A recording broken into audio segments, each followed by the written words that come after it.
right, here we go. Breakdown Wrestling. I'm BA. And I'm the Beard. And we haven't done an episode in, 3 weeks? Something like that. And we're never going to do an episode ever again. Nope. The show is not... I think the page now will just be like a format for us to come talk about wrestling. No more episodes, no more format. No more us. Do we have... we'll be here. I mean, I'll be here. If anyone's getting replaced, it'll be you, and we'll get Moe's. And even though this was my show to start off with, and I just brought you along because you're the one that knows more about wrestling. Yeah, and then I took over because I know more about broadcasting and putting shows together. See how that happened? I could still kill it. Please do it. I want my days off back.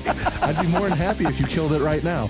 No, in all seriousness, we haven't done a video, audio. We haven't recorded in 3 weeks, and we have good reasons this time. It's not just, I'm tired, I don't do it. It was... Superman. We got to go see Man of Steel last week. We got to see that early.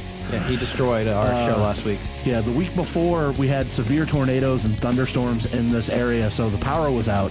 And I didn't feel like recording because I was just miserable. I didn't have any notes. I didn't have my laptop charged.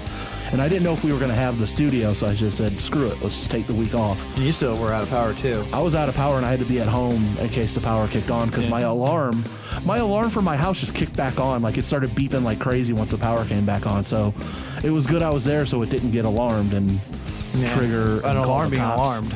That way it didn't call the cops to my house. But no, we're here, we're back, and instead of episodes now, we're going to do more video. Just like, it's a platform now. It's not really a show. It's more of just us talking about stuff. And we're not going to be like those kids who go set up a camcorder or their laptop cam and go, I have expert analysis because I've been watching WWE for 5 years. No, it's going to be like, we're going to talk about wrestling stuff. We're going to try not to be as like a recap show or a news rumor show. You didn't use your username there on that when you were making when fun I of was the just kid. mocking fans who go like, I'm the ultimate Ryback fan, number 37. Like, no, we're two dudes who want to talk about wrestling, so we're going to sit here, talk about it, and hopefully you care what we think. We're going to do some interesting stuff, I hope, to where we just kind of have a different take on it than some fat kid with a camera who decides his opinion is important because he has a couple action figures. And you have a couple action figures. Well, I don't play with them. I don't do stock I'm animation. not there when you're not when you're there. It's like Spaceballs when it's he's playing with the Spaceballs action figures. Sir, what did you see? I didn't see you playing with your dolls again. It's not that, but we're not those type of fans. I'm not. I just want to talk about it, and I want to share my opinion, and if you care, awesome. If you don't, then click the little X in the corner and go watch somebody else's video. Like fat kid with a camera. Or whatever his name is. But I don't know. From now on, Breakdown Wrestling, it's more of our platform to talk about stuff. We're not going to go, I don't want it to be the same old, John Cena sucks, let's go Punk, type shows. Fudge TNA. Yeah, I don't want it to be the same stuff you see everywhere else. I want us to just be able to sit down, talk about it, and hopefully you guys like it. So we're going to just do multiple videos whenever we sit down to record. And there'll be like 2, 3, or 4 of them when we record, and then we'll post them up, take a week off, and then we'll come back and share some more opinions. So hopefully you guys like this and the way we're going to be doing it now. It's kind of a test. Yeah. If it doesn't work, we're going to keep doing it until it works. That's how things work usually. Not really. Some people pull the panic switch and then go right back to, what they were doing. Yeah, like some places will go, hey, let's move our television show to Monday nights up against our main competitor, and then they get killed and then they scurry back to Thursday nights. I don't know who that is. I don't know what it sounds like, but I'm just saying. Sometimes people hit the panic switch. What do you want to talk about? We got Payback, Raw, and the Dolph Ziggler Del Rio situation. I think we talk about Payback. All right, Payback. So we're not going to go full on with every single little detail because if you're listening to the podcast, or you've already watched if you're listening to us talk about it, you've seen it, you know what happened already. Why should we go into detail? We'll just I'll give some of my thoughts. I'm halfway through it. I have not made it through the Punk Jericho match yet, but I'll just give my opinions on what the stuff I have seen and some of the fragments of the stuff I haven't, because I've seen highlights of some stuff. I haven't seen the whole matches of everything yet. This is pretty much like a news and our opinion show. News and opinion. If we're just going to talk about it. We don't need to be like, and Curtis Axel defeated Wade Barrett in The Miz. We're not going to be those guys. but we're not going to be like match by match detail. We're going to just kind of give you our thoughts. Screw it. Curtis Axel won the Intercontinental Championship by defeating Wade Barrett and The Miz triple threat match. And I like that Curtis Axel, Joe Henning, won a title that his dad was probably the best at defending on Father's Day. There's a moment when he wins the belt and he's holding it up and he's like looking up, and I know what he's thinking, like, Dad, I did it. Yeah. Like, I really like this. I don't know if it's the first time a son and a father have each held the same championship. Really? I think this might be the first time, at least in WWE history, where a father and son have held the same championship. Orton hasn't held a WWE championship? Bob Orton, no. Really? Oh. Bob Orton, I don't think he's ever won anything from WWE in terms of championships, but I really like the finish. I like the pairing of Paul Heyman and Curtis Axel. I was iffy, but I like now that it seems like they're going for a specific type of build with this guy. Now he has the Intercontinental title. Wade Barrett was in the figure four leg lock. Miz had him in the figure four, and while he was down, Miz was like arched back and he wasn't looking at Wade Barrett. He was like kind of arched back trying to put the pressure on the hold. And then the genius of Paul Heyman saying, go, go. Curtis Axel runs in and covers Wade Barrett while he's in the figure four leg lock, which I thought was genius because I've never thought of something like that. It's genius. While he's in the figure four, while Miz isn't totally paying attention, Wade Barrett gets pinned. And it was an entertaining match. Like, but what the if he finish tapped before he did the 3 count? Would that mean Miz would have won? Miz would have won. Oh, okay. And the way I like it is because the figure four leg lock, if you get your opponent's shoulders down on the mat, the ref will count. So Miz is, has the figure four on, and it's like, oh, I'm about to win. I'm about to win the championship back. And then he looks up at like 2.5 and sees Curtis Axel covering, and then he breaks the hold, but it doesn't break up the pin. And I know you didn't get to see it because you had stuff to go do. I got to see it because I just started watching it before you got here to record. Yeah, the first thing I did was I went straight to the CM Punk match because that was the thing that I wanted to see the most out of this entire thing. But AJ Lee wins the women's Divas Championship. Sorry, they're not women; they're divas. Sorry, oh no. But it was a good match, and I like the fact that the divas are getting a chance to get some type of spotlight on them, more so than just a 2-minute match in a backstage segment where they slap each other. There's more to it. I like that they did it in Chicago because AJ got the cheer she deserves because she's been the top female performer with, regardless of a title or not, she has been the diva for the last year. Oh, yeah. Last summer it was all about AJ, and this summer it will all be about AJ in terms of divas. But AJ locks on the Black Widow, wins by submission, and then Caitlyn starts crying. The face divas come out and console Caitlyn, who's crying. It's like, don't cry. You tapped out. And the crowd's like, you just tapped. You just tapped. You tapped out. The only person you have to blame for you losing is you. Yeah. You could have passed out. You could have fought harder to not tap out, but that's your fault. Dean Ambrose, I'm a big fan. I'm a huge fan. I think he has a bright future ahead of him. I think this run with the U.S. title will be like something. I think he'll hold on to it for a long time, whether it be 6 months, a year. Who knows how long it will be, but I think it'll be a nice long run as a U.S. champion. But I like the whole match was entertaining. It wasn't terrible. I hated the fact that it had a count out finish, but it did it showing how smart Dean Ambrose is to know. Okay, we're at the count of 7 DDT, and then I'm gonna hurry up and get back in the ring. It was smart. I like decisive finishes though, but whatever. Yeah. I like it the fact halfway through the match, Dean Ambrose goes for old school. Wrenches Kane's arm back and tries walking up the ropes like Undertaker. And I hope that alludes to something more down the road, but we'll see. It could have just been him being a dick, but which is also funny. Oh, of course, something that's not funny, and I'm actually a little angry, but I kind of see why they're doing it. We'll talk about it more a little bit later. So Del Rio defeated Dolph Ziggler for the world title. We'll talk more about what the situation is later, but Del Rio got booed because Chicago's a big, Punk, sorry. They're huge Punk fans, of course, but they're wrestling fans who appreciate a good effort and they like who they like. So Ziggler got cheered. Plus, he hasn't been around for a while, and he had a serious injury, and he's back and kicking ass. Oh, he's getting kicked in the head. Is what he's getting done to him. True. But Del Rio's once again world champion. We'll talk about that more later, I guess. Hopefully things turn around. Yeah, CM Punk returns to WWE. That was the highlight. and beats Chris Jericho in a match. I haven't seen the full thing. Yeah. I got to see I started it, but I haven't got to see the full thing. But with those two guys, I mean, it's going to be A great phenomenal. match. Hopefully, Yeah. I mean, it's going to be decent at best. Like, it's going to be a good match. The worst it can be is good. Yeah. You know what I'm saying? It's not going to be bad. The Shield defended the tag team titles successfully against Daniel Bryan and Randy Orton. RK-No, which, you know what, it's kind of it's clever. Funny. It's clever. It's funny, but you know, this is obviously hopefully the building point for a Daniel Bryan launch into superstardom. Yeah.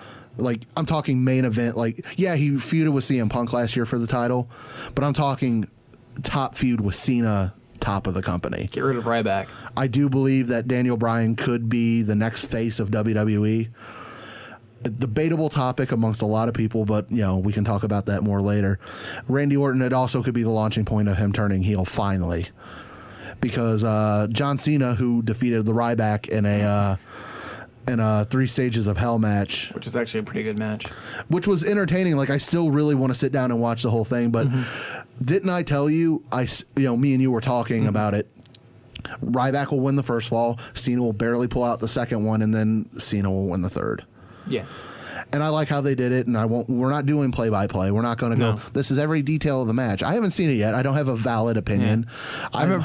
I remember you saying, like, Punk's not going to show up at his match and he's going to be in the ambulance, which would have been kind of cool. But it would have pissed a lot of people off, because what I was telling you, the only way for him to stay heel is him not showing up in Chicago. which would have. That would have pissed a lot of people off. And I was hearing that people are like, He won't be there. Since they built it up with Punk being there and then not showing up, damn near most of everybody that was at Payback and ordered pay-per-view did it because of Punk. Especially them being in Chicago, they wanted to see Punk come back. But if they would have done that, they were threatening Refunds. We want our refund. And WWE would have had to give, and they would have. So we're done talking about Punk, so we're going to just real quickly, briefly mention the Cena thing, and we'll jump right into it. I thought we just did. No, we're redoing it. Oh, okay. Cena. Whoop-de-woo. Okay. And John Cena defeats the Ryback 3 Stages of Hell.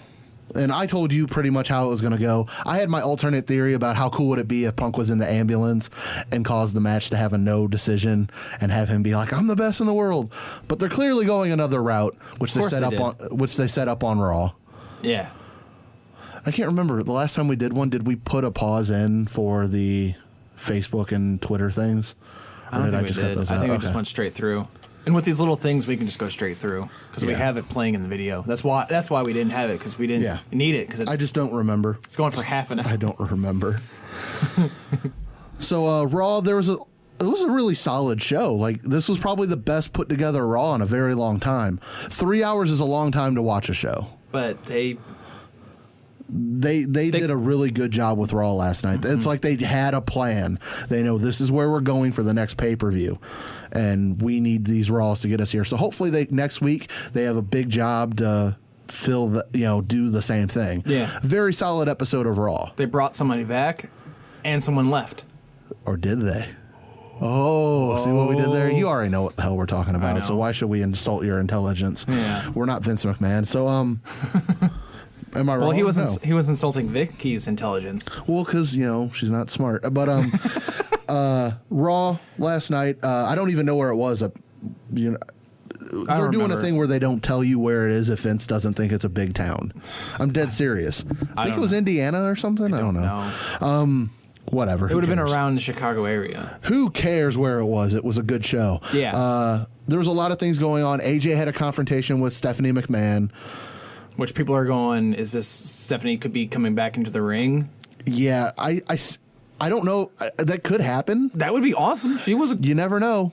Stephanie wasn't the best technical wrestler of all. She was nothing. Like, she got in the ring with like Lita and Trish, and granted, Trish wasn't at a level where Trish could brag about her skill when they actually faced off. Yeah. But it would be interesting to see AJ versus Stephanie, I guess. I'd like it. It doesn't need to happen, but it would be interesting to see. Whatever. We won't worry about that because that's not the big thing people are talking about. No, it was not. Mark Henry last night, after months and months and months of, it's very obvious when you see Mark Henry walk. It was obvious when I saw him at Royal Rumble in 2012. He was having knee problems. He's been around for 15 years. one-time WWE World Champion, ECW Champion, European Champion, Tag Team Champion. Yeah. No. I got to double check that. It doesn't matter. No, but everybody thought he was going out to retire. He'd been tweeting all day. I'm going to go retire. I'm going to go, this is it. I'll see you guys on the other side or whatever. JR even had tweeted, it's a hell of a run. I'm sad to see him go. And, I've never been the world's biggest Mark Henry fan, but I appreciate what he's done. Mm-hmm. He's always been there when they needed him. He's always the last 2 years of his career, the best 2 years he's ever had. It's a shame that he found success 15 years after he showed up. After giving, I can't remember her name, a hand? Mae Young. He co-parented a hand with Mae Young. But no, after he's provided us with a lot of enjoyment and a lot of entertainment, but the last 2 years have been legit. Mark Henry is what he's supposed to have been forever. Mm-hmm. This should have been something he'd been doing for years, but whatever. So he comes out, he does the big speech, and then he slams John Cena. He has everybody fooled. I thought he was retiring. I saw the tweets. I really thought this was it because I didn't watch that part of Raw. He's in tons of pain. Mark Henry went out to talk and was giving out the farewell speech, and then he dropped John Cena with the world's strongest slam and said, "I ain't going nowhere. I got plenty left in the tank. That's what I do." And I like this because it actually has me it had me fooled. I'm one of those fans who like to think they know everything sometimes. But it really had me fooled because I felt like, okay, well, I guess he's really done. Maybe after Money in the Bank, he will be done. I think he just likes slamming Cena. Who doesn't? It's an amazing thing to see. I like seeing people slam Cena. Yeah. Sometimes Cena slams himself. No, he doesn't. Not even John Cena could defeat John Cena. That's how strong and powerful he is. In all seriousness, though, John Cena will defend the WWE title against Mark Henry at Money in the Bank. Oh, it is? Yeah, they made it official the other day or yesterday.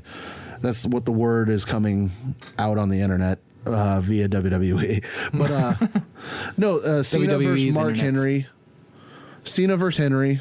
I'm gonna mark that because we were talking over each other. No, but WWE Money in the Bank, John Cena defends the WWE title against Mark Henry.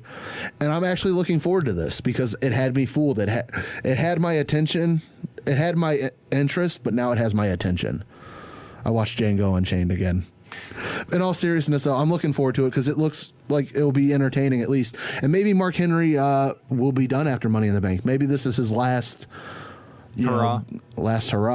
Go out in a title match. And if whatever the case is, we'll have to wait and see because they only set it up last night. Something else they set up last night, quite possibly one of the main events for SummerSlam. Paul Heyman was dropped as CM Punk's manager. They did the whole thing where, they're going to start splitting off. At Payback, they actually did split them? Yeah, they split off. Punk said, I was never your client. I'm your friend. Don't come out to the ring with me anymore. I'm always going to be a Paul Heyman guy, but just don't come out to the ring with me anymore because I don't need a manager. And it's true. CM Punk has never once needed Paul Heyman. He can talk on the mic. He can draw enough heat on his own. It was nice to see that pairing because you could tell they were having fun. Oh, yeah. It was a great pairing. At Payback, you could see they were enjoying each other. I just didn't see it Raw, so I didn't see him come out. Yeah, but they did that in a backstage thing where Punk's just like, I don't need you to come out there with me. Curtis Axel, Brock Lesnar, they're your clients. I'm your friend. And I like how they're doing it. It's a very real, Got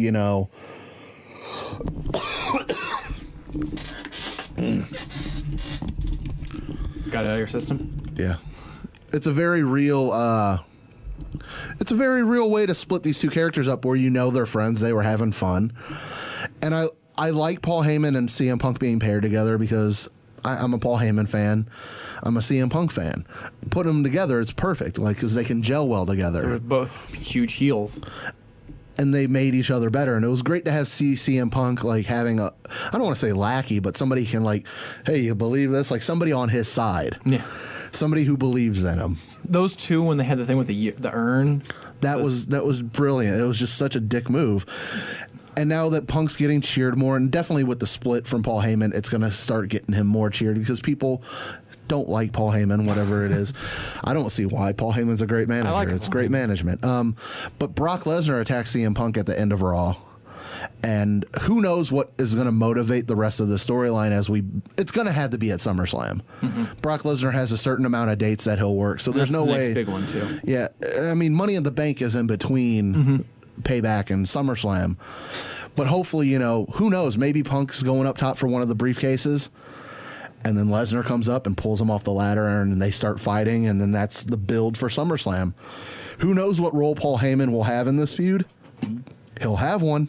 Oh, of course. There's no way Paul Heyman's not going to be involved in this feud between his two biggest clients or biggest, a client and a friend. Yeah, you know what I mean? Like, out of all the Paul Heyman guys, those are the two biggest. Those are the two biggest in terms of always having been Paul Heyman guys. Yeah.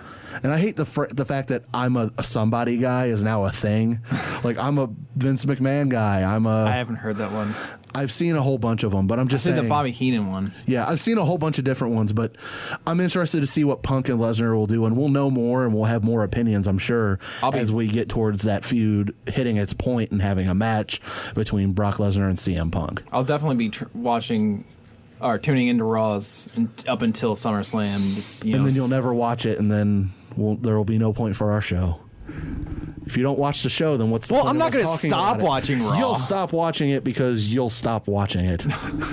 No, like seeing Raw, seeing how they're going to keep building it, I'm going to be very interested. Yeah. And it's because it's something you got to do very carefully because they're two big names. It's Brock Lesnar, youngest WWE champion, UFC champion, a man beast, a war machine. And then you got the longest reigning WWE champion in the last, 20-something years? Last decade. Best in the world, WWE champion, world heavyweight champion, Ring of Honor champion, Ring of Honor pure champion. Like, all the things that if you list our accolades, in terms of accomplishments, deck's even. Brock Lesnar has power, Punk is smarter. Hey, Paul. Yeah, and Paul Heyman will be in Brock Lesnar's corner because Punk is going to get cheered because of him being gone it was only 2 months. I know. And it felt like forever. I know. Because Punk adds something to the show that is missing. And, I'm just looking forward to seeing, Raw was very solid, and they've definitely laid interesting groundwork. And hopefully they don't do what WWE does and fuck it all up by introducing Hornswoggle as an aspect of one of these things. By the way, Christian's back. I don't know why. Yeah, people. Christian's back. I don't know why I jumped from Hornswoggle to Christian because in no way are they related. No, but hey, you never know. Hornswoggle's a McMahon. They're both gingers. No. Wait, Christian's blonde. No, he's not ginger. What? No, but Christian came back, and wasn't that Vicky's big surprise? Hornswoggle? Yes. Yes. No. Here's a midget. Welcome to Monday Night Raw. Here's a midget. That's why Vince was pissed. Why'd you bring him back? I had one chance to get rid of that midget. He's back. Damn you, Vicky. No, but no, Christian's back, and the roster, especially what we'll talk about, the latest re-addition to WWE, RVD's coming back. The roster is starting to look way better. I think WWE is on an upward climb, and they just please don't do what WWE does and screw it up. And something else I'm hoping they don't screw up is what they're doing with Del Rio and Ziggler. Before we get into this will be the last thing we'll talk about, and then we'll cut this one short and we'll move on to the next thing. Yeah. But Del Rio and Ziggler, I am angry. I'm not really angry. I'm just kind of bummed out and disappointed that Alberto Del Rio is the new world heavyweight champion. Yeah, cut Ziggler's reign short. But I feel like there's a reason for it. Much like Stone Cold Steve Austin and Bret the Hitman Hart did at WrestleMania 13 in their submission match. Or was it 12? It was 13. It was WrestleMania 13, sorry. Oh. What? You wouldn't be able to tell me anything if I asked you. So, but it's just Mr. I know everything. You can name a theme. I can name the theme songs from any pay-per-view. But you couldn't remember that. I lost my faith in you. Shut up, Chris. That's going to be my new thing. Whenever you make me mad, I'm going to just go, shut up, Chris. In all seriousness, though, WrestleMania 13 had Bret Hart, Stone Cold Steve Austin in a I Quit match, and they did a double turn. It's something that's very hard to pull off, but I feel like that's what they're doing here with Del Rio and Ziggler. Del Rio went in as the good guy, as the the face against the heel Dolph Ziggler, who had been gone because of concussion. But Ziggler's been getting cheered more and more and more because he's good. There's no ignoring how good he is. And Del Rio just works better as a heel anyway. People have been booing him just because he lacks that thing that makes you want to cheer him. It worked for a little bit, and it was starting to work, but it wasn't what I think WWE wanted. Mm-hmm. And I think they did it the wrong way by kind of forcing it to happen instead of building towards it and letting it happen. And I feel like turning Del Rio back into a heel with how aggressive he was, and a good guy wouldn't be that aggressive that quickly out of nowhere. Targeting the head of somebody constantly. Of somebody who just had a concussion when your finisher focuses on the arm. Yeah. You know what I'm saying? Like, it's a pretty dickish move. It's a dick move. And Ziggler, the fans are just starting to really get behind him, and it happens to a lot of people. At a certain point, whether you're heel or whatever, you're so good at what you do, people will start cheering you because you're good at what you do. And I'm really looking forward to see what WWE does with this going forward. It reminds me of the Shawn Michaels concussion storyline right before he won the Royal Rumble. Maybe almost 20 years back. Mm-hmm. Like, damn, that's been it's almost 20 years since they've done some of this stuff, but it reminds me of that. Dolph Ziggler gets a lot of comparisons to guys like Mr. Perfect, but I also if I can compare him to anybody, I think he reminds me more of Shawn Michaels than anyone else because he's cocky. Not that Mr. Perfect wasn't cocky. I think a lot of people see the blonde hair and draw that comparison. But I think in terms of I think Dolph Ziggler is like a total package kind of guy like Shawn Michaels was. Mm-hmm. My opinion. I think the double turn, if done the right way, benefits everybody. Oh, definitely. Del Rio gets to go back to a role he's better suited for, and Ziggler gets to do something a little different because I've heard people bitch like, oh, he's a better heel. Compared to what? He hasn't really been a face. He's always been heel, whether he was in the Spirit Squad or he was Chavo Guerrero's caddy. Yeah. Even the early days of Dolph Ziggler, he'd just walk up, hi, I'm Dolph Ziggler. Oh, heel. He's always been a heel, so it'd be a nice change of pace to see Ziggler as a face. Yeah. No, but I'm looking forward to it. And real quick, I brought up Shawn Michaels. I want to pose this question. I was at my other job, one of my many other jobs, and somebody mentioned Shawn Michaels. The discussion of wrestling came up, and this guy had the audacity to tell me the following things. Was it someone you work with? Or? Yeah, somebody who I work with, who I've tried getting fired because of this. I'm just joking. That didn't happen. He did. It should. But he said Shawn Michaels is terrible. Matt Hardy has more superstar potential and should have been a world champion more so than Edge. And that Daniel Bryan sucks. And that Team Hell No was gay. Air quotes, gay. Now, there's several types of wrestling fans. And he is the wrestling fan that should be kicked in the nads. Now, I respect everybody has their own opinion, but he feels like Shawn Michaels isn't good because WWE forces us to believe he's good. I'm going to totally disagree. Everybody has the right to their own opinion. There are some people who like TNA. There are some people who like John Cena. There's just some people are wrong, and they deserve to forever be shamed for it. But in all seriousness, how could you not watch Shawn Michaels and tell me he's terrible? It doesn't make sense. They're the part of the people that seen little clips of him here and there, but never really appreciated. Watched his matches. Exactly, and it's that match with him and Undertaker in Hell in a Cell. Amazing fucking match. Not even the stuff with Bret Hart, but the matches he's had with Mr. Perfect, or the matches he's had with, God, just name it. Anybody. Shawn Michaels had a great career, retired, and then came back and had another great career.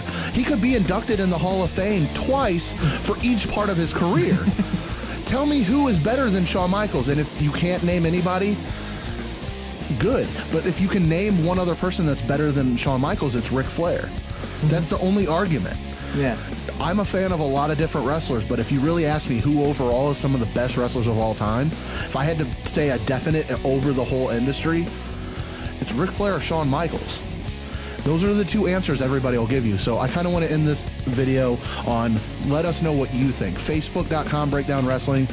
Make sure you subscribe. Yes. And comment below with your thoughts about what you think about what we're talking about. But here's a question I want to end this one on. Who do you think is the greatest of all time? Is it somebody that WWE tells you